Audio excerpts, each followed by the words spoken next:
Tanam ni sudah lama. Tapi dia punya abang satu tanam dulu. Ha. Lepas tu dia balik Amerika. Ha. Bawa lepas tu dia punya adik tanam ciki-ciki makan lah. Adik dia makan lah. Yalah, ada ciki-ciki makan.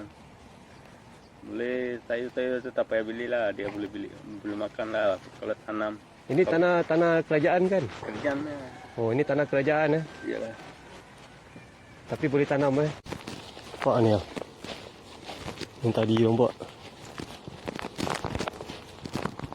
Dia tengok tanah kosong. Semua dia kedah.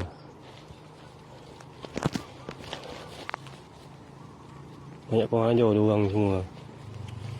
Diorang ni masuk ceroboh dah ada tanam, nampak? Dah ada tanah. Sedangkan diorang ni semua pendatang haram semua kan. Tak rasa pelik ke?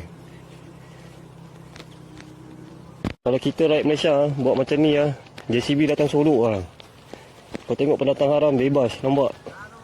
Macam tanah diorang dong buat, nampak?